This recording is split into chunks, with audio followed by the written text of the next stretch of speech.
ይዤ የመጣሁት ወይ ደግሞ የሰራ ነው ስራ የአጥንት ህክምና መሳሪያዎችና ተያያዥ ሌሎች የህክምና መሳሪያዎች ሃይ ሪስክ እና ሎ ሪስክ የሚባሉ መሳሪያዎችን ነው። ስብራትን ለማያያዝ የሚውለውን ኤክስተርናል ፊክሴተር በሰውነት ውስጥ ገብቶ ደግሞ ስብራትን የሚያያይዘውን ፕሌት፣ ረጃጅም አጥንቶችን ስብራት የሚሆነውን ኢንትራሜዱለሪ ኔይል የሚባሉ እና ሌሎች መሳሪያዎችን ከከፍተኛ ጥንቃቄ ወይም ሃይ ሪስክ ከሚባለው በኩል ሰርተናል።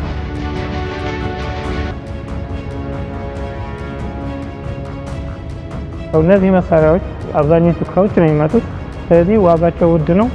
ከሎው ሪስክ ወይ ደግሞ ቀላል ሪስክ ከሚባሉት የታካሚ አልጋዎችን ታካሚ ከታካሚ የሚለያይበት ስክሪን የሚባለውን ታካሚ ከታካሚ የሚለይበት መጋረጃ፣ የግሉኮስ መስቀያ ወይም አይቪ ስታንድ የሚባለውን እና ሌሎችም ተመሳሳይ አልጋ አጠገብ የሆነው ካቢኔትን ጨምሮ ሌሎችም መሳሪያዎችን ሰርተናል።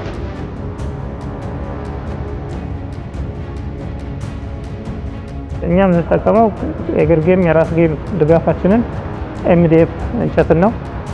ሌላውን አብዛኛውን ፓርቱን አገር ውስጥ ባሉ እቃዎች ብረቶች እንጠቀማለን ለአልጋው ማለት ነው። በተለያዩ ዳይሬክሽኖች እንዲንቀሳቀስ አድርገን ሰርተነዋል ማለት ነው።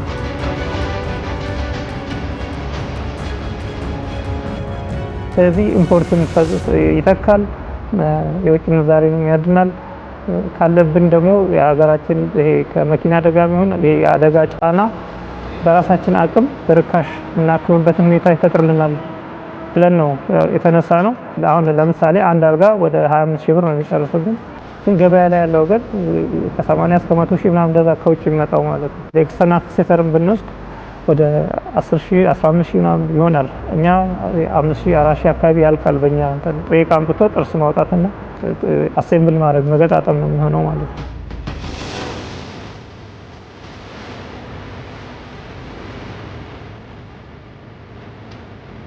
የተሻለ ፋይናንስ ብናገኝ የሰራናቸውን ምርቶች በተሻለ ደረጃ ጥራት ደረጃም ብዛትም ማቅረብ እንችላለን።